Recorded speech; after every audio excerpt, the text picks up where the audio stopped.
Assalamualaikum warahmatullahi wabarakatuh.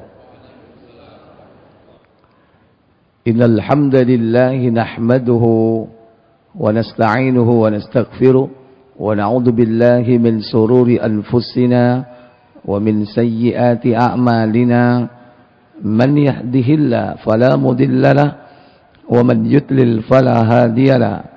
وأشهد أن لا إله إلا الله وحده لا شريك له وأشهد أن محمدا عبده ورسوله اللهم صل وسلم وبارك على محمد صلى الله عليه وعلى آله وأصحابه ومن تبعهم بإحسان إلى يوم الدين أما بعد.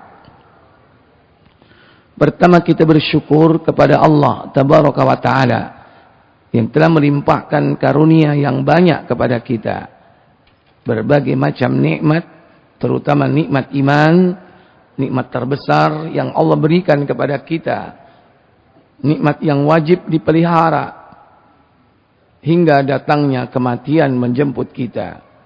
Selalu kita dengar peringatan, wala tamutunna illa wa antum muslimun.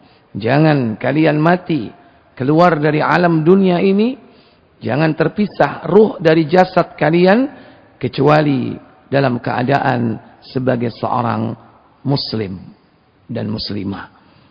Mati membawa iman, mati membawa kalimat tauhid la ilaha illallah. Inilah kemenangan yang besar, kesuksesan yang hakiki. Salawat dan salam semoga tetap terlimpah kepada junjungan kita baginda Nabi Muhammad sallallahu alaihi wasallam. Demikian pula untuk keluarga beliau, keturunan beliau, para sahabat beliau dan seluruh pengikutnya hingga tegaknya hari pembalasan. Ikhwatal iman, a'azzani Allah wa iyyakum. Sampai hari ini kita belum bisa menghilangkan memori bagaimana kekejaman Zionis Israel yang telah menghancurkan dan membumi hanguskan yakni Palestina. Saudara-saudara kita, kaum muslimin yang berada di Gaza, yang merupakan benteng terakhir kaum muslimin untuk mempertahankan Al-Aqsa. Bagaimana kabar terakhir? Mereka sudah seakan tidak punya harapan lagi untuk membangun kembali negerinya. Akan tetapi harapan besar adalah bahwa Allah Tabaraka wa Ta'ala berjanji kepada kaum muslimin akan memenangkan malhamah kubra akhir zaman, peperangan besar akhir zaman yang akan dimenangkan oleh kaum muslimin, sementara Yahudi akan dihabiskan, dihancurkan sehancur-hancurnya. Bapak Ibu, saudara-saudari sekalian yang dirahmati Allah Jalla wa'ala, sekalipun kita secara tidak langsung menyaksikan hal itu dan kita tidak bisa berbuat banyak untuk saudara kita, mungkin hanya sekedar bantuan logistik, bantuan finansial, itu pun tidak seberapa. Mungkin barangkali bantuan doa yang bisa kita lakukan setiap saat. Sepanjang perjalanan kaum muslimin masih tetap tegak mempertahankan Al-Aqsa. Maka senjata yang paling utama bagi kita adalah tauhid dan doa. Doa tanpa tauhid, doa itu tidak akan ada artinya. Sia-sia. Tauhid kalau tidak disempurnakan dengan doa sebagai senjata yang paling utama. Ad-doa silahul mu'min. Doa adalah senjata orang-orang mukmin. Maka tetaplah kita mendoakan saudara-saudara kita yang sekarang berjuang menghadapi musuhnya, musuh Allah, musuh Rasul, musuh orang-orang beriman yang hendak memadamkan cahaya Allah di muka bumi ini. Dalam perjalanan sejarah ada yang disebut dengan Bani Israel. Kemudian muncul istilah Yahudi. Dalam perkembangan terakhir ada yang disebut dengan Zionisme atau Zionis Israel.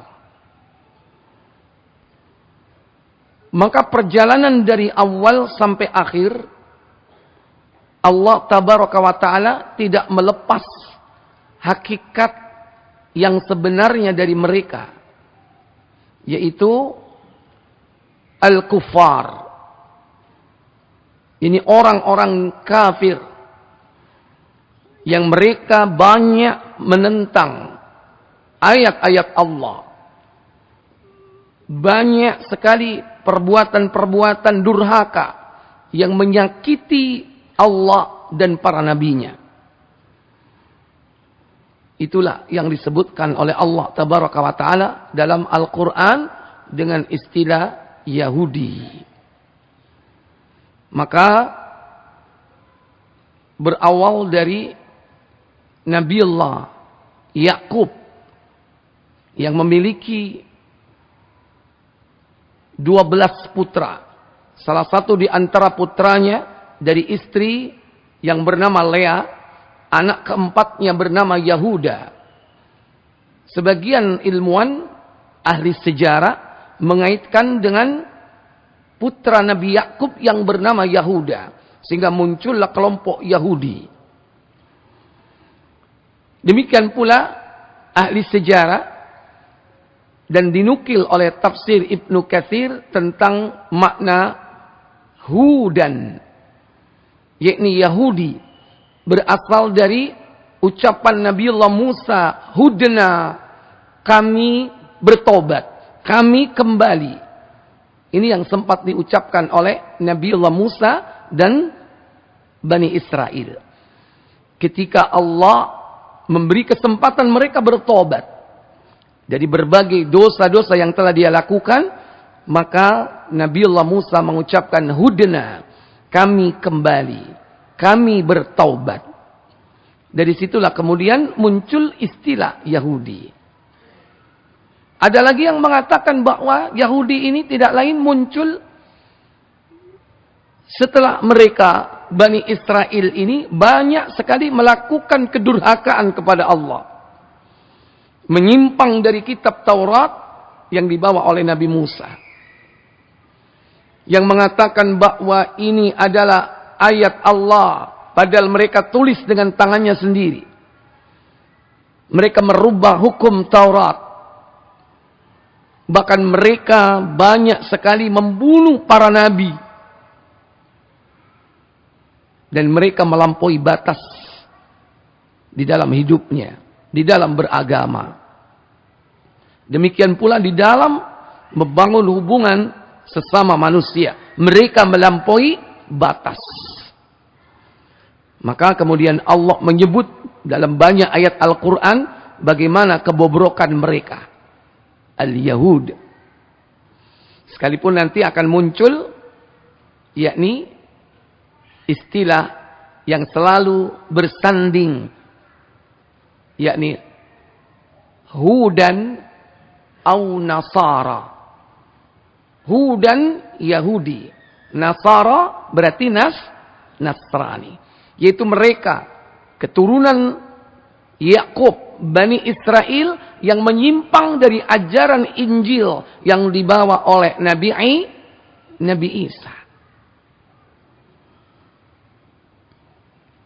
Maka kita tidak membahas banyak tentang orang-orang ad-dhallin yang disebutkan di dalam Al-Quran. 17 kali minimal kita sebut agar jangan kita menempuh perjalanan orang-orang ad-dhallin, yaitu orang-orang yang sesat. Tapi yang tidak kalah hebatnya adalah peringatan agar kita jangan mengikuti perjalanan orang-orang yang al-maghdub, yang dimurkai. Setiap hari minimal 17 kali kita ucapkan kalimat agar kita diberikan petunjuk oleh Allah jalan orang-orang yang diberi nikmat oleh Allah. Siratal ladzina an'amta alaihim. Siapa mereka yang telah diberi nikmat oleh Allah? Dalam surah An-Nisa ayat 69. Wa may yuti'illaha wa rasulahu, barang siapa yang taat kepada Allah dan taat kepada Rasulnya, fa ulaika ma'al ladzina an'amallahu alaihim, maka mereka akan bersama dengan orang-orang yang diberi nikmat oleh Allah, minan nabiyyin, dari kalangan para nabi, was-siddiqin, orang-orang yang jujur, yang benar perkataannya, wasyuhada, dan orang-orang yang mati syahid, wassalihin, dan orang-orang yang saleh. Ada 4 kelompok manusia yang telah mendapatkan nikmat dari Allah, yang kita minta kepada Allah untuk menempuh perjalanan mereka. Kata Allah, wa hasuna ulaika rafiqa, mereka itulah teman yang sebaik-baiknya. Maka setelah itu kita bermohon kepada Allah agar jangan diberikan jalan orang-orang yang telah dimurkai oleh Allah. Ghairil maghdubi alaihim, bukan jalan orang-orang yang telah dimurkai atas mereka. Bapak Ibu, saudara-saudara sekalian, siapa mereka yang telah dimurkai oleh Allah? Tidak lain adalah Yahudi. Kenapa mereka dimurkai? Bukankah mereka dulu diangkat oleh Allah di bumi dan di langit?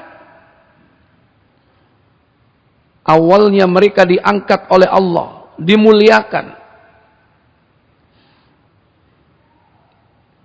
Di antara ayat yang menjelaskan tentang itu dalam surah Al-Baqarah pada ayat 47. Ya Bani Israel adhkuru ni'mati allati an'amtu alaikum wa anni faddaltukum 'alal 'alamin. Kata Allah, ya Bani Israel, wahai keturunan Israel. Siapa Israel? Nama lain Nabi Yakub. Isra artinya hamba, El artinya Allah. Israel hamba Allah. Sama seperti dalam bahasa Arab Abdullah. Ini bahasa Ibrani. Kalau dipanggil ya Bani Israel, berarti wahai keturunan Yakub. Ulkuru ni'mati allati an'amtu alaikum. Kata Allah, ingatlah akan nikmat yang telah aku berikan kepada kalian. Wa anni faddaltukum, dan aku telah memuliakan kalian, melebihkan kalian alal alamin, di seantero jagat. Waktu itu. Sekarang delesep karena sebab kedurhakaan yang mereka lakukan. Ayat serupa juga disampaikan dalam surah yang sama, yaitu pada ayat yang ke-122. Diulang lagi. Mereka ini dimuliakan oleh Allah Jalla wa'ala.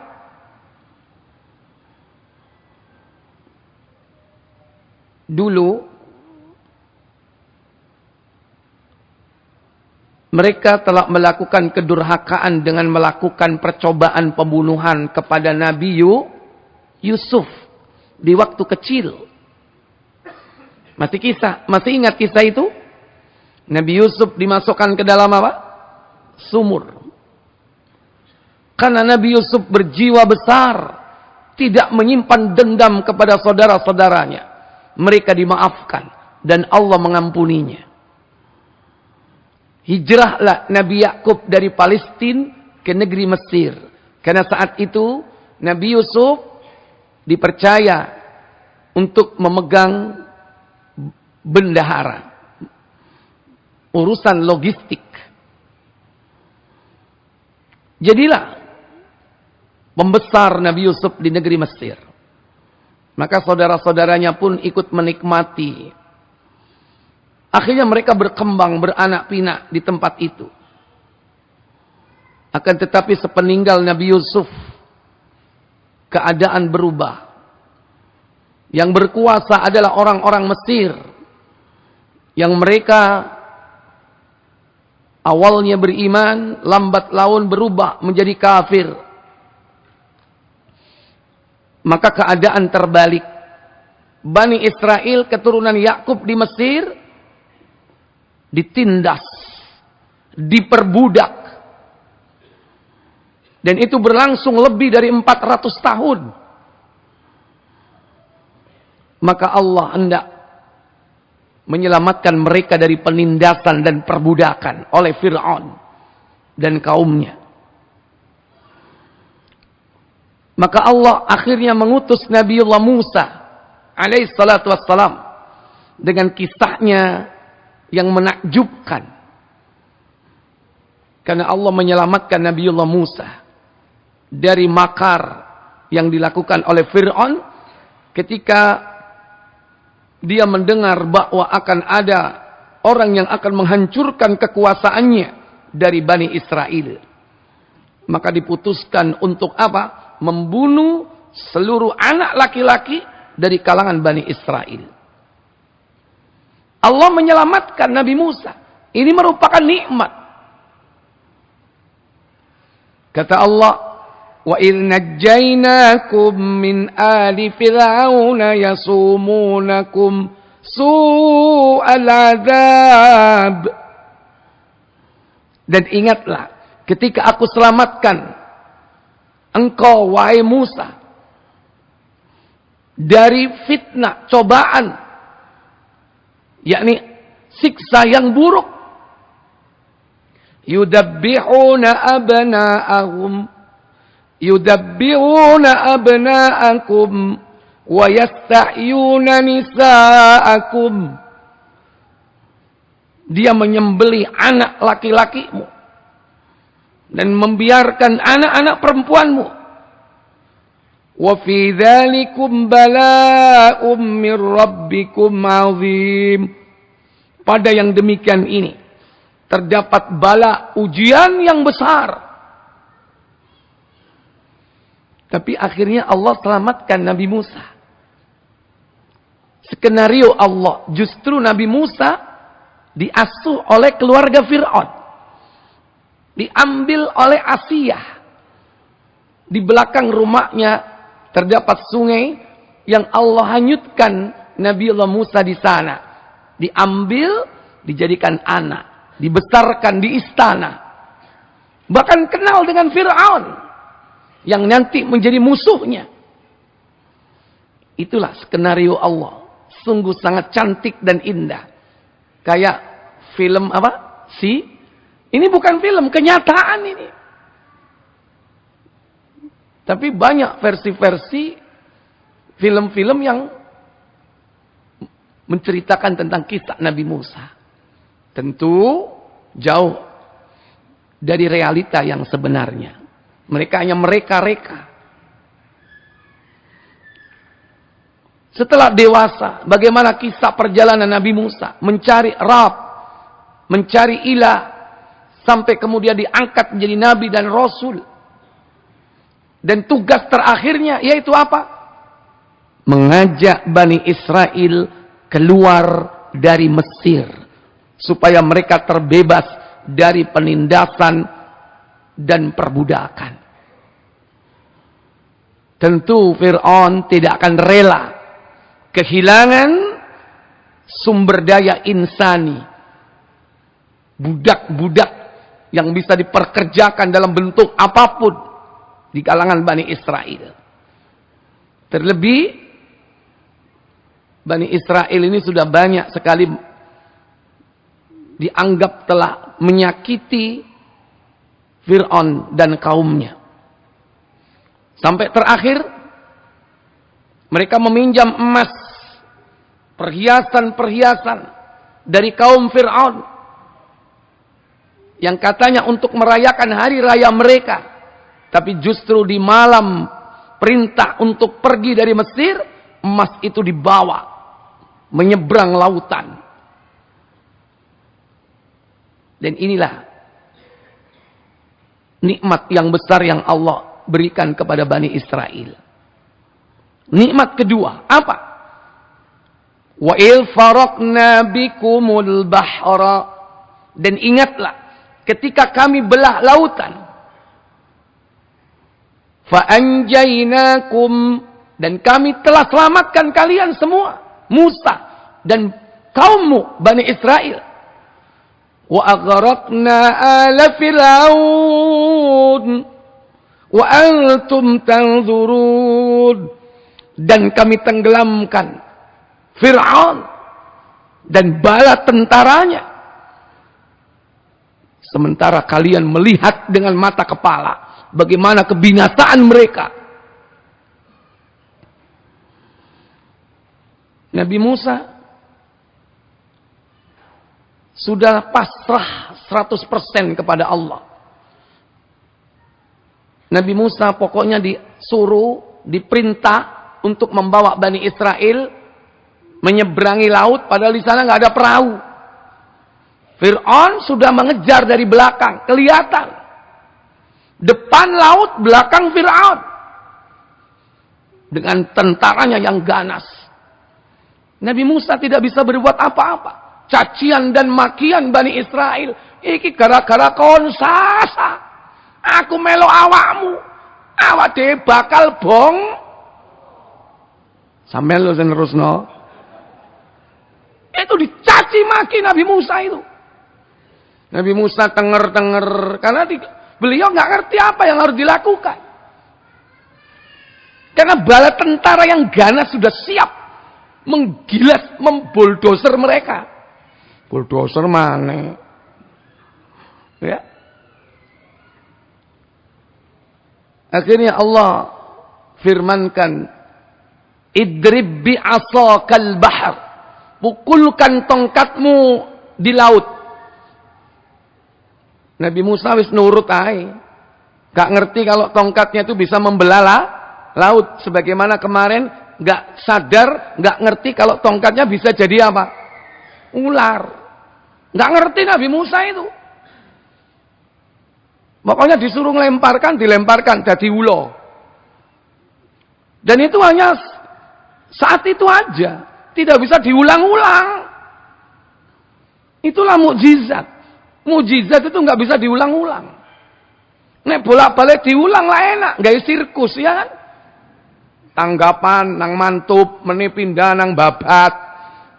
Klutuk dadi ulo, ayo saweran. Enggak. Mukjizat itu seperti itu, karomah juga seperti itu. Enggak bisa diulang-ulang, sakarepe dewe. Kalau bisa diulang-ulang itu berarti apa? Sihir. Meni tanggapan nang Jombang, apa mangan kelopo mbek mangan semprong. Nanti pindah lagi ke Bojonegoro. Itu sihir karena bisa diulang-ulang. Ini nikmat yang Allah berikan kepada Bani Israel. Dan ini belum pernah mukjizat seperti ini diberikan kepada kaum yang dulu, belum pernah. Ketika tongkat itu dipukulkan ke laut, terbelah jalan. Allah perintahkan angin berhawa panas menyapu laut, sehingga daratan atau dasar laut itu menjadi apa? Kering. Makanya ada orang keblinger, katanya apa? Ketika peristiwa terbelahnya laut itu apa? Itu saat itu terjadi tsunami katanya. Ono tsunami.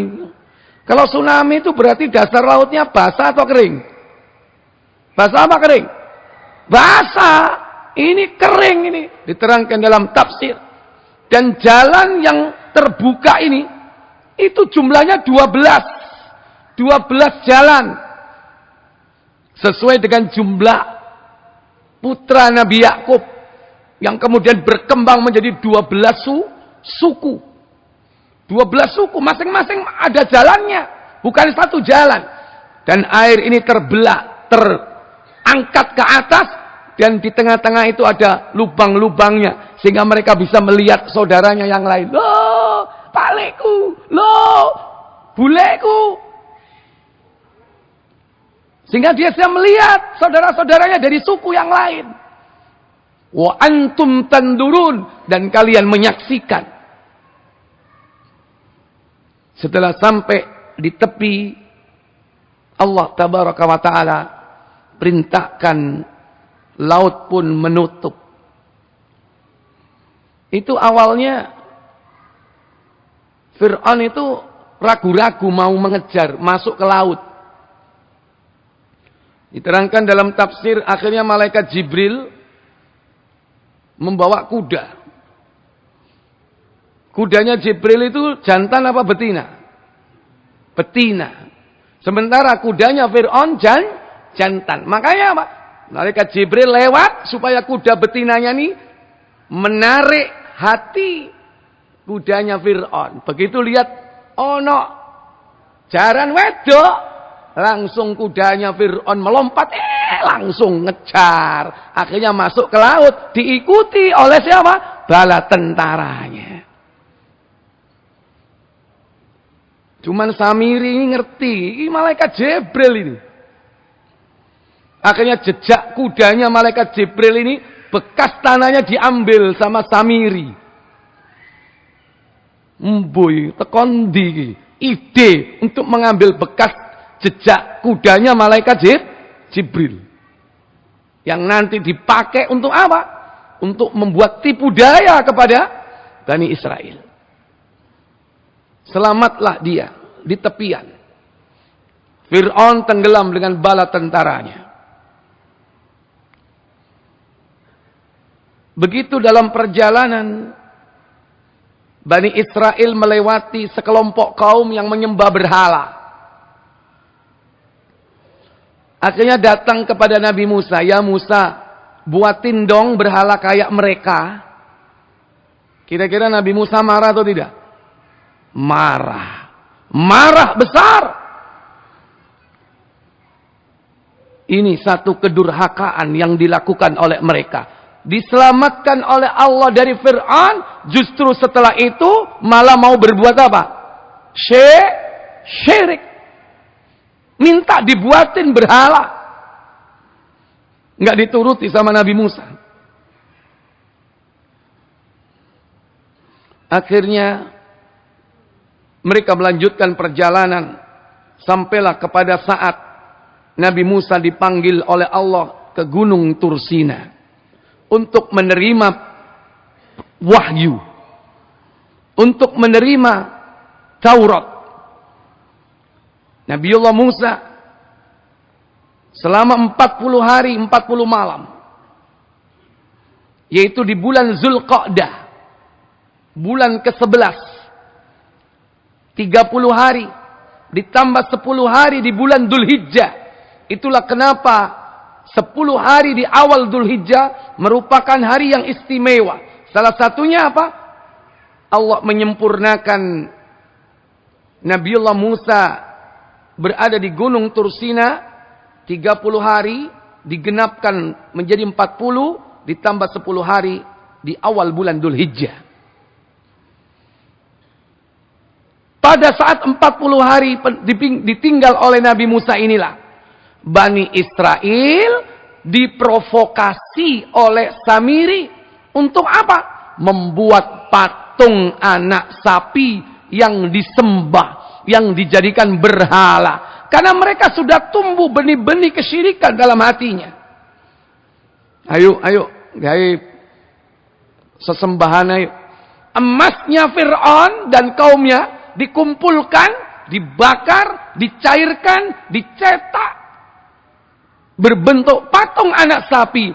Dan Samiri memasukkan tanah bekas jejak kuda malaikat Jibril ke dalam cairan emas tersebut. Sehingga seakan-akan dengan tipu daya syaitan, patung tersebut bersuara. Inilah tipu daya syaitan yang diprovokasi oleh siapa tadi? Samiri. Nabi Musa akhirnya kembali. Bagaimana kemarahan Nabi Musa sudah sampai kepada puncaknya. Makanya Allah katakan, wa idh wa'adna Musa 40 lailatan thumma attakhadtumul 'ijl. Dan ingatlah ketika aku berjanji kepada Nabi Musa untuk menerima wahyu selama 40 malam. Sementara kemudian kalian membuat patung anak sapi. Wa antum zalimun. Dan kalian termasuk orang yang zalim. Dan inilah kezaliman yang paling besar. Inna syirka la zulmun azim. Sesungguhnya kesyirikan itu adalah kezaliman yang amat besar. Kemudian Allah mengampuni mereka, Pak. Sudah berbuat dosa diampuni oleh Allah. Tsumma afawna ankum min ba'di dzalika la'allakum tashkurun. Kemudian kami mengampuni kalian agar kalian apa? Bersyukur kepada Allah tabaraka wa taala. Sekalipun Allah akhirnya memerintahkan mereka untuk bertobat dari kesyirikan tersebut dengan cara apa? Bunuh diri. Kata Allah dalam surah Al-Baqarah, yaitu pada ayat yang ke-54. Wa idh qultum ya Musa, dan ingatlah ketika mereka berkata kepada Musa, wa idh qala Musa liqaumihi, dan ingatlah ketika Musa berkata kepada kaumnya, ya qaumi innakum zalamtum anfusakum, sesungguhnya kalian telah mendolimi dirimu sendiri, bittikhadikumul ijl, dengan cara kalian membuat patung anak sapi sebagai sesembahan selain Allah. Fatubu ila bari'ikum, kata Allah. Maka bertobatlah kalian, kata Allah, kepada Rabb kalian yang telah membentuk tubuh kalian. Bagaimana caranya? Faqtulu anfusakum, dengan cara bunuh dirimu sendiri. Dalam tafsir diterangkan, ketika mereka hendak melakukan perintah itu, akhirnya di kegelapan malam, masing-masing mereka membawa belati, senjata tajam untuk bunuh diri. Akhirnya mereka saling membunuh satu dengan yang lain. Bukan membunuh dirinya, membunuh temannya, temannya juga membunuh dirinya, mati. Tapi Allah ampuni karena pertobatan yang mereka lakukan. Dzalikum khairul lakum inda bari'ikum, dan hal itu lebih baik di sisi Rabb kalian. Fataba alaikum, dan bertobatlah kalian kepadanya. Innahu huwat tawwabur rahim, sesungguhnya Allah Maha penerima tobat lagi Maha penyayang. Berbuat dosa diampuni, berbuat dosa diampuni. Kurang apa? Ternyata tidak lama lagi mereka datang kepada Musa. Mengatakan apa? Wa idh qultum ya Musa, dan ingatlah ketika kalian berkata kepada Musa, Lan nu'mina laka hatta narallaha jahra. Aku tidak akan beriman kepada engkau wahai Musa sebelum aku melihat Allah dengan mata kepalaku. Fa akhadhatkumus sa'iqah wa antum tandurun. Akhirnya mereka disambar oleh halilintar. Akhirnya mereka mati. Dan Allah menunjukkan betapa dahsyatnya kematian mereka ini ketika disambar oleh halilintar. Sebagian dari mereka disambar halilintar, sebagian yang lain tidak disambar. Supaya apa? Yang tidak terkena halilintar ini melihat teman-temannya betapa dahsyatnya halilintar yang mematikan mereka itu. Lu, koncoku rek mati kabeh. Dahsyatnya halilintar waktu itu. Setelah itu apa? Tsumma ba'atsnakum min ba'di mautikum. Allah menghidupkan setelah kematian itu. Dibangkitkan. Alhamdulillah kon urip maneh. Tadi yang tidak kena halilintar, akhirnya apa? Gelombang atau kloter kedua, mereka lah yang kena halilintar. Bar. Apa? Kaget ah? Iku durung apa-apa asli ini rek. Maksudnya sampean gak ngantuk ngono lho.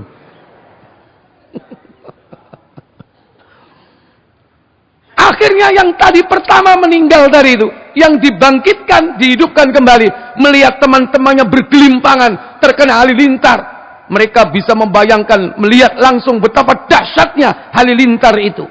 Akhirnya mereka pun dihidupkan juga. Supaya apa? La'allakum tashkurun, agar kalian bersyukur. Ngelakoni dosa diampuni, dosa maneh diampuni. Kurang apa Allah kepada mereka ini? Nikmat yang Allah berikan kepada Bani Israel ini luar biasa. Kata Allah pada ayat berikutnya, وَظَلَّلْنَا عَلَيْكُمُ الْغَمَامَ, dan kami naungi kalian dengan awan. Kemana saja Bani Israel pergi di padang pasir yang panas, dinaungi dengan awan, Pak. Jadi kepanasan, Pak. Umpama saiki ku ibaratnya numpak apa? Nang dindi gak kepanasan. Hah? Numpak? Terserah. Ana sing ngomong mobil, ana sing ngomong sepur, ana sing ngomong truk. Iya, kalau dulu kan nggak ada. Ini langsung dari Allah dinaungi oleh awan. Atas perintah Allah. Wa anzala 'alaikumul manna wassalwa. Dan Allah turunkan untuk mereka apa? Makanan dari langit. Apa? Manna wassalwa. Apa manna? Seperti madu. Yang di pagi hari dia berada di atas dedaunan. Bagaikan embun di pagi hari. Dari langit diturunkan. Mereka kumpulkan, mereka minum. Manna. Wassalwa. Apa salwa? Burung puyuh. Mereka tidak susah-susah berburu. Burung itu datang di depan kemah-kemah mereka. Mendekati mereka. Mereka tangkap, mereka sembeli. Mereka bakar, mereka masak, mereka makan. Ini makanan dari langit, Pak. Tapi mereka tidak sabar, Pak. Makanya Allah peringatkan. Mereka disuruh makan, makanlah rizki yang Allah berikan itu. Wa ma zalamuna, sekali-kali kami tidak akan mendolimi kalian. Walakin kanu anfusahum yadlimun, akan tetapi kalianlah yang mendolimi diri sendiri. Mereka tidak bersyukur. Dikasih makanan dari langit, minta dari bumi. Dia datang kepada Nabi Musa.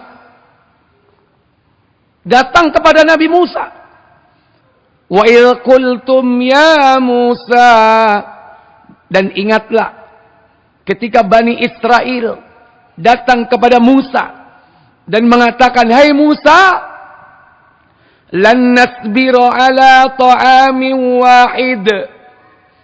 Kami tidak sabar wahai Musa dengan satu jenis makanan ini. Kami tidak sabar dengan satu jenis makanan ini saja. Fad'u lana rabbak. Mintakanlah kepada Rabbmu wahai Musa. Ayyukhrij lana mimma tumbitul ard.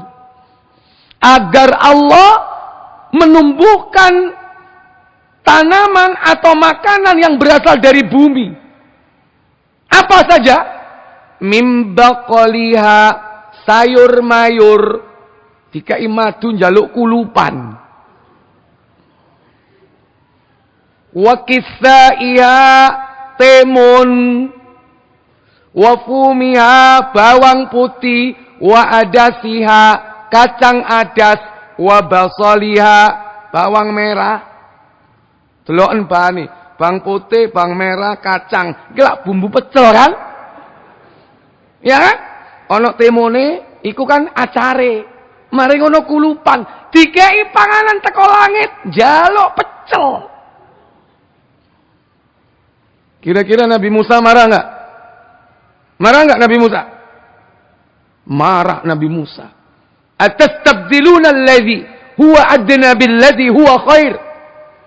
Apakah kau hendak minta kepada Allah mengganti makanan yang terbaik dengan makanan yang buruk?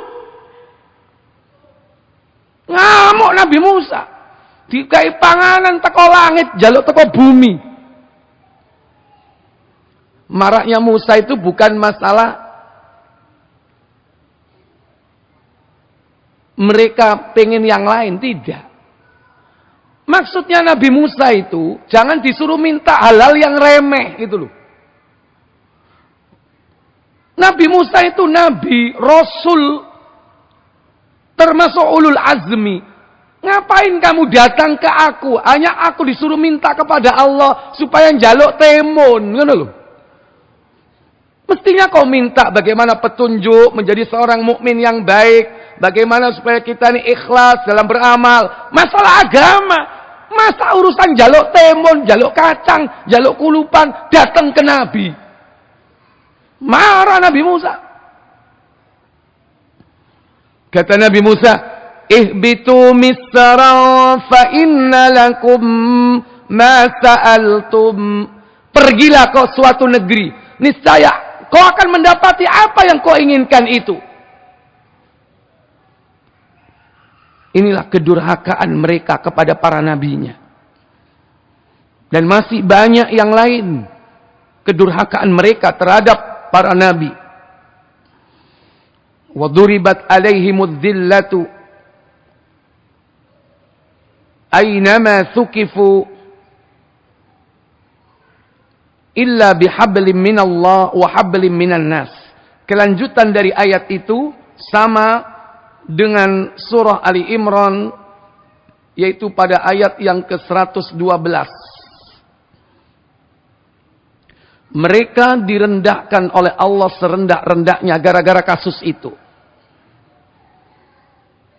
Mirip ayatnya, Allah katakan, Duribat alaihimudz zillatu aynama thuqifu illa bihablim minallahi wa hablim minan nas.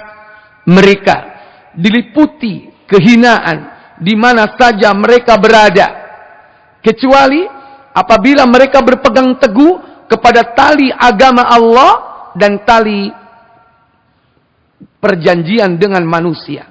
Tapi Bapak Ibu, karakter mereka tidaklah perjanjian yang mereka buat dengan Allah dan perjanjian yang mereka buat dengan manusia selalu mereka rusak. Dulu pernah itu mereka dijanji sama Allah. Wa il akhadna mitsaqakum wa rafa'na fawqakumut tur Dan ingatlah ketika aku mengambil perjanjian dengan Bani Israel, aku angkat gunung Tursina. Jadi dia nangisor gunung Tursina diangkat Pak ke langit ini. Ayo kon, janji apa gak? Nek gak janji kon tak blekno konku. Akhirnya dia mau Pak, karena takut mati. Tapi mereka tidak sepenuh hati. Mereka bersujud sambil lihat ke atas. Gak tiba yo. Itu yang dilakukan mereka. Cuman perilaku ini ditiru oleh orang sekarang. Kalau sumpah itu yang diangkat apa? Al-Quran. Itu gak ada tuntunan Pak. Sumpah di bawah Quran itu gak ada tuntunan. Quran diangkat. Itu niru Bani Israel. Orang Yahudi dan Nasoro. Karena dulu pernah diangkat apa? Gunung Tursina. Ya mestinya nek niru ya kudu gunung temenan ya kan. Angkatan nih gunung Pegat iku. Nang di gunung Pegat itu. Nggak ada tuntunan seperti itu. Kalau berjanji ya cukup jabat tangan dalam Islam. Ya sekarang niru-niru mereka Yahudi Nasoro. Sumpah di atas Alkitab, ya kan? Di bawah Alkitab. Akhirnya ditiru-tiru sumpah di bawah Al-Qur'an. Nggak ada itu. Diangkat gunung Tursinya. Khudhu ma atainakum biquwwah. Pegang teguhlah apa yang telah aku berikan kepadamu berupa Taurat ini. Wal quru ma fi. Dan ingatlah apa yang ada di dalamnya tentang hukum-hukumnya, halal haramnya. La'allakum tattaqun, agar kalian menjadi orang yang bertakwa. Tsumma tawallaitum min ba'di dzalik. Apa yang terjadi setelah itu? Mereka berpaling dari perjanjian itu. Makanya di sini Allah katakan, mereka diliputi kehinaan di mana saja mereka berada, kecuali kalau dia berpegang teguh kepada tali agama Allah. Tapi mereka tidak pegang teguh tali agama Allah. Wa hablim minan nas, dan juga tali perjanjian dengan manusia. Setiap perjanjian dengan manusia selalu mereka yang merusak. Masih ingat bagaimana peristiwa pengusiran Bani Nadir? Di Madinah itu ada orang Yahudi, Bani Nadir, Bani Kunaiko, ya. Kemudian Bani Kunaiko, Bani Nadir, ya. Satu lagi. Kalau yang Arab kan Khazraj dan Aus. Ketika diusir Bani Nadir ini, gara-gara Rasul mau menyelesaikan perjanjian. Bagaimana itu kematian yang dilakukan, pembunuhan yang dilakukan oleh orang Yahudi? Sementara Nabi adalah termasuk golongan yang menjamin yang terbunuh tadi itu. Nabi datang bersama sahabat di perkampungan Bani Nadir. Beliau duduk di samping dinding. Pembesar-pembesar tokoh-tokoh mereka malah apa? Tidak menemuinya dengan baik. Dia masuk ke dalam rumah bermusyawarah. Bermusyawarah. Siapa yang mau membunuh Muhammad? Jatuhkan aja itu batu dari atas. Niscaya pasti dia mati. Akhirnya apa? Dia merencanakan batu penggilingan padi itu mau dijatuhkan dari atas. Rasulullah tahu dari malaikat Jibril rencana mereka. Begitu dapat informasi dari malaikat Jibril, Nabi berdiri langsung pergi begitu saja. Sahabat heran, loh kok mulai Kanjeng Nabi? Jari Arab nyelesekno urusane. Lah kok iki mulai? Para sahabat akhirnya mengikuti dari belakang sampai di Madinah. Apa kata Rasul? Persiapkanlah perlengkapan perangmu. Kaget, loh, wong perang lek. Akhirnya mereka dikepung selama 10 hari. Mau tidak mau mereka akhirnya meninggalkan tempat itu. Padahal Abdullah bin Ubay bin Salul, gembong munafik ini, sudah berjanji akan membantu mereka. Tapi apa? Ketika hari H, deadline terakhir 10 hari itu, gak muncul Abdullah bin Ubay bin Salul. Ternyata bujuk. Akhirnya dengan gigit jari orang-orang Yahudi Bani Nadir keluar dari kota Madinah. Pergi kemana? Ke pinggiran agak jauh. Mereka berkumpul di benteng terbesar mereka, yaitu Khaybar, yang akhirnya tahun ke-7 nanti mereka di bumi hanguskan oleh Rasulullah dan para sahabatnya. Gara-gara apa? Selalu merusak perjanjian. Sampai hari ini. Makanya mereka direndahkan di mana saja mereka berada. وَضُرِبَتْ وَبَاءُوا بِغَضَبٍ مِّنَ اللَّهِ. Mereka mendapatkan kemurkaan dari Allah. وَضُرِبَتْ عَلَيْهِمُ الْمَسْكَنَةِ. Dan mereka kembali mendapatkan diliputi dengan kerendahan. Kenapa? ذَلِكَ بِأَنَّهُمْ كَانُوا يَكْفُرُونَ بِآيَاتِلَّهِ. Yang demikian ini karena sebab mereka apa? Kafir kepada ayat-ayat Allah. Hukum Taurat dirubah. Mestinya hukuman zina itu dirajam. Ini ndak apa? Dicet ireng, Pak. Kan lumayan dicet ireng gak mati. Ayo kon zina yo, ndi sing lanang, ndi sing wedok, ayo dicet ireng kabeh, dikarak keliling Joto Sanur. Dikarak ngono tok. Sambil dipecuti, pucute yo, mek ngene tok ceter. Beda dengan hukum Allah. Kalau perjaka dan perawan dicambuk 100 kali. Diasingkan atau dipenjara 1 tahun. Ini hukum Allah sejak zaman Taurat. Sejak zaman Nabi-Nabi dulu. Dirubah sama orang Yahudi. Yakfuruna bi ayatillah. Wa yaktulunal anbiya'a bighairi haqq. Mereka suka, hobinya apa? Membunuh para nabi. Pokoknya ini ono nabi anyar, ayo opo dijajal. Lapo pateni. Nek nabi asli gak kira mati. Semua nabi digitukan, Pak. Dijajali kabeh, Pak. Akhirnya ada yang bablas sampai mati. Siapa? Nabi Zakaria mati di tangan mereka. Nabi siapa? Nabi Yahya putranya mati di tangan mereka. Apalagi Nabi kita Muhammad. Tapi Allah melindungi. Sudah berkali-kali dilakukan percobaan pembunuhan. Ketika di Bani Nadir, ketika di Khaybar. Setelah Khaybar takluk, pembesar-pembesarnya banyak yang mati. Rasul mendapatkan banyak tawanan perang, termasuk istri dari tokoh Khaybar, panglima perangnya. Yang akhirnya istrinya ini menjadi istri Rasulullah SAW yang bernama Sofia. Ketika itu, sebelum Khaybar ditaklukkan, Sofia ini sudah cenderung kepada keimanan. Dengar Nabi terakhir. Sementara tidak suka kepada bapaknya sendiri yang suka menjelek-jelekkan Rasulullah. Siapa? Huyai bin Akhtab. Yang akhirnya tewas di tangan Rasul sallallahu alaihi wasallam. Setelah mereka takluk, dikumpulkanlah tawanan-tawanan ini. Kemudian ada seorang yang bernama Dihya al-Kalbi, yang dikatakan oleh para sahabat dia membawa Sofia.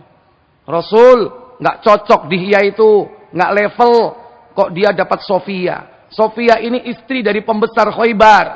Cocoknya untuk engkau. Rasul nggak ngerti yang mana Sofia ini. Akhirnya apa? Dipanggillah Dihya bersama Sofia. Kata Rasulullah sallallahu alaihi wasallam, wahai Dihya, tinggalkan Sofia. Gantilah atau carilah wanita 3 atau 4. Dikongkon ganti 3 atau 4. Ganti ini Sofia. Sofia akhirnya dididik oleh Rasulullah dengan tauhid. Dia masuk Islam, kemudian diberi kebebasan. Apakah kau mau kembali kepada kaummu atau ikut kami? Ikut, wahai Rasul. Akhirnya dibebaskan, dia merdeka, kemudian dinikahi dengan mahar apa? Pembebasan dirinya. Pulang-pulang Nabi ke Madinah bawa bojo anyar. Dari dalil inilah bolehnya orang menikah tanpa sepengetahuan istrinya. Seneng bapak, sing kono senep. Ternyata setelah dikumpulkan, Rasul dihadiahi daging kambing. Rasul sukanya sampil. Sampil mana? Depan. Ternyata daging kambing ini sudah dibubui racun oleh seorang wanita Yahudi. Percobaan pembunuhan lagi. Daging ini sudah dimakan sampai di kerongkongan, tapi belum ditelan sampai ke perut. Dimuntahkan oleh Nabi gara-gara dagingnya ngomong, "Kanjeng Nabi, aku iki ana racune, aja sampean mangan." Dimuntahkan. Sebagian sahabat yang sudah makan ada yang meninggal dunia. Rasul terkena racun ini membekas di kerongkongannya, warna hitam. Tapi Allah melindunginya. Ketika ditanya sang pembubuh racun ini atau orang yang mau membunuh, siapakah penghuni neraka itu? Mereka mengatakan, kami masuk neraka hanya 40 hari. Setelah itu engkaulah yang akan menggantikan kami. Kata Nabi, kami tidak akan pernah menggantikan kalian di neraka. Kalianlah yang akan memasukinya. Mereka meyakini bahwa mereka bakal masuk neraka 40 hari. Gara-gara dia menjadikan patung anak sapi sebagai sesembahan. Padahal apa? Yang melakukan itu nenek moyangnya. Tapi itu nanti berimbas sampai anak keturunannya. Mereka melakukan kesyirikan dan kedurhakaan. Ikhwatal iman, a'azzani Allah wa iyyakum. Inilah sepak terjang orang-orang Yahudi. Dari zaman sebelum diutusnya Nabi sampai setelah zaman diutusnya Nabi, bahkan sampai hari ini, bagaimana sepak terjang mereka. Allah telah menetapkan bahwa mereka itu nanti akan membuat kerusakan di muka bumi ini sebanyak 2 kali. Pertama, yaitu sebelum datangnya Nabi Muhammad SAW. Dan mereka akhirnya apa? Diberi pelajaran oleh kaum muslimin, yaitu oleh Nabi dan para sahabatnya. Nanti kerusakan yang kedua, yaitu setelah Rasulullah SAW pergi meninggalkan kita, mereka merajalela. Dan nanti akan diberi pelajaran oleh kaum muslimin di akhir zaman. Ketika Nabiullah Isa alaihissalatu wassalam turun ke bumi ini untuk memerangi Dajjal bersama Al-Mahdi. Sementara Dajjal akan diikuti oleh 70.000 orang Yahudi dari Asbahan. Di mana Asbahan? Yaitu dari Iran. Mereka adalah pasukan khusus Dajjal yang akan membela Dajjal di akhir zaman. Makanya kenapa mereka hari ini bersikeras untuk menghancurkan Masjidil Aqsa? Karena mereka mempersiapkan diri untuk membangun Haikal Sulaiman. Yang tidak lain adalah untuk persiapan menunggu datangnya Al-Masihud Dajjal. Oleh karena itu, saat ini adalah waktu mereka membuat kerusakan. Makanya jangan heran kalau kaum muslimin mungkin barangkali saat ini kalah. Nanti pada saatnya kaum muslimin akan dimenangkan oleh Allah tabaraka wa ta'ala. Para ibu, para bapak, saudara sekalian yang dirahmati Allah tabaraka wa ta'ala. Nanti antum bisa baca yaitu dalam surah Al-Isra ya. Mulai dari ayat 4 sampai dengan ayat yang ke-7. Allah katakan, wa qadaina ila bani Israila fil kitabi la tufsidunna fil ardi marratain wa la ta'lunna 'uluwan kabira. Dan telah kami tetapkan terhadap Bani Israel dalam kitab itu, kitab Taurat, kitab mereka sendiri. Sesungguhnya kamu, Bani Israel, akan membuat kerusakan di muka bumi ini sebanyak 2 kali. Dan pasti kalian akan menyombongkan diri dengan kesombongan yang besar. Ini dalam surah yang bernama Bani Israel atau surah Al-Isra. Maka mereka dihukum, diberi pelajaran oleh kaum muslimin di zaman Rasul dan para sahabat. Fa idza jaa wa'du ulahuma ba'atsna 'alaikum ibadan lana uli ba'sin syadidin fajasu khilalad diyar wa kana wa'dan maf'ula.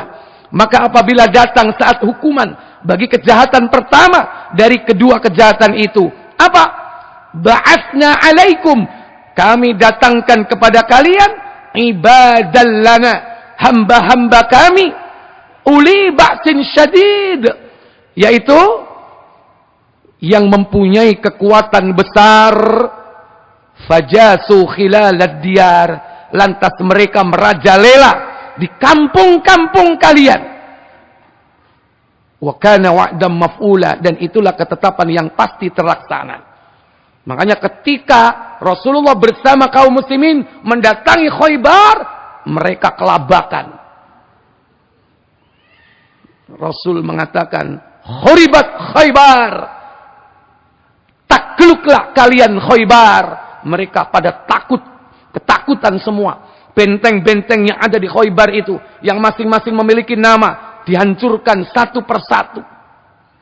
Akhirnya mereka keluar dari Khaybar dengan hina, pergi jauh, keluar dari kota suci atau bahkan Jazirah Arabia, dan tuntas semua itu nanti di zaman Umar bin Khattab radhiyallahu taala anhu. Nabi dan para sahabat memberikan pelajaran. Tapi nanti akan membuat kerusakan. Kerusakan yang kedua akan terjadi. Tsumma radadna lakumul karrata 'alaihim wa amdatnakum bi amwali wa banina wa ja'alnakum aktsara nafira. Kemudian kami memberikan kepadamu giliran untuk mengalahkan mereka. Mengalahkan siapa? Mengalahkan kaum muslimin. Ini ibaratnya Allah ngomong sama Bani Israel. Nanti aku akan beri giliran kau Bani Israel. Hei Yahudi maksudnya. Untuk mengalahkan kaum muslimin. Dan kami bantu kalian. Bi amwalin wa banin. Dengan banyaknya harta dan banyaknya anak. Wa ja'alnakum aktsara nafira. Dan kami jadikan kalian golongan yang besar. Ingat, Yahudi jangan dilihat hanya di Israel. Yahudi di setiap negara itu ada. Walaupun Yahudi sekarang ini sudah bias. Yahudi sekarang tidak mesti Bani Israel. Karena mereka sudah tercampur dengan keturunan ras-ras yang ada di muka bumi ini. Tapi tetap darah Yahudi mereka ada. Dan pola pikir keyahudian mereka ada. Makanya ada Yahudi Cina itu ada. Yahudi Jawa ya ono, ya pesek irunge. Tapi pola pikirnya Yahudi. Dan bisa jadi mereka juga punya darah Yahudi, entah dari yang perempuan atau dari yang laki. Jadi jumlah mereka ini besar di seluruh negeri. Sebagaimana janji Allah tabaraka wa taala. Tapi nanti apa kata Allah pada akhir dari ayat ke-7, Allah tabaraka wa taala akan hancurkan mereka. In ahsantum li anfusikum. Jika kamu berbuat baik berarti kamu berbuat baik untuk dirimu sendiri. Wa in asatum falaha. Dan jika kau berbuat jahat, maka kejahatan itu untuk dirimu sendiri. Fa idza jaa wa'dul akhirati liyasu'u wujuhakum وَلِيَدْخُلُوا الْمَسْجِدَ كَمَا دَخَلُوهُ أَوَّلَ مَرَّةٍ وَلِيُتَبِّرُوا مَا عَلَوْا تَتْبِيرًا. Ini janji Allah. Jika kamu dan apabila datang saat hukuman bagi kejahatan kedua, kami datangkan orang-orang lain untuk menyuramkan wajah-wajah kalian. Dan mereka akan masuk ke dalam masjid sebagaimana musuh-musuhmu memasukinya pada kali pertama. Dan untuk membinasakan kalian sehabis-habisnya. Jadi seandainya sekarang Masjidil Aqsa sudah dikuasai oleh Yahudi, nanti akan direbut oleh kaum muslimin. Sebagaimana janji dalam ayat ini. Kaum muslimin akan memasuki Masjidil Aqsa. Akan merebut Masjidil Aqsa kembali. Sebagaimana pada awal dulu sempat diambil atau direbut oleh kaum muslimin. Sekarang jatuh ke tangan mereka lagi. Nanti di akhir zaman akan kita rebut kembali. Bahkan Yahudi akan dihabisi sehabis-habisnya. Itulah peperangan besar yang nanti setiap batu, pohon akan bicara, mengatakan, ya Abdallah, wahai hamba Allah, ya muslimin, ta'al, kemarilah, wara'al Yahud, di belakangku ada Yahudi, faktulhu, maka bunuhlah dia. Semua batu, semua pohon bisa bicara, menunjukkan persembunyiannya Yahudi. Illa ghorqat, kecuali satu, pohon ghorqat. Fa innaha minal Yahud, karena pohon ini berasal dari Yahudi. Jadi semua tanduran itu iso ngomong, Pak. Keres, pelem, cipluan, kabeh iso ngomong kabeh, kecuali situk sing gak iso ngomong. Apa? Ghorqat. Pohon inilah yang sedang gencar ditanam di Palestina dan juga di Israel. Supaya apa? Mereka bisa bersembunyi di balik-balik pohon ini. Tapi tetap saja, di akhir zaman mereka akan dihancurkan, dihabiskan sehabis-habisnya. Inilah Yahudi. Oleh karena itu, Yahudi itu tidak ada artinya, Pak, di hadapan kaum muslimin. Mereka ini pengecut, penakut. Beraninya kalau dengan senjata. Apalagi punya senjata canggih. Justru nanti kaum muslimin akan menghadapi bangsa yang tidak terkalahkan. Siapa bangsa yang tidak terkalahkan? Ya'jud Ma'jud. Itulah bangsa yang tidak terkalahkan. Jari wong Jawa, Jumak Jujo. Ya kan? Kan di Quran, Ya'juja Ma'juja. Ya, di Jawa no, Jumak Jujo. Itu dulu pernah mbah-mbah kita nyeritakan tentang bangsa yang akan muncul di akhir zaman yang disebut Jumak Jujo. Ternyata itu adalah Ya'jud Ma'jud. Wallahu a'lam. Semoga Bapak Ibu dengan kisah ini mengambil pelajaran untuk kita semua dan untuk memberikan semangat, motivasi kepada anak-anak keturunan kita agar jangan sampai nanti di akhir zaman mereka justru bergabung dengan pasukannya Dajjal. Bergabunglah dengan pasukannya Al-Mahdi dan pasukan Nabiullah Isa alaihi salatu wassalam. Baiatlah kepada mereka sekalipun kau berada atau di atas salju, merangkak di atasnya. Wallahu a'lam. Wa akhiru da'wana walhamdulillahi rabbil alamin. Subhanakallahumma wa bihamdik asyhadu an la ilaha illa anta astaghfiruka wa atubu ilaik. Wassalamu alaikum warahmatullahi wabarakatuh.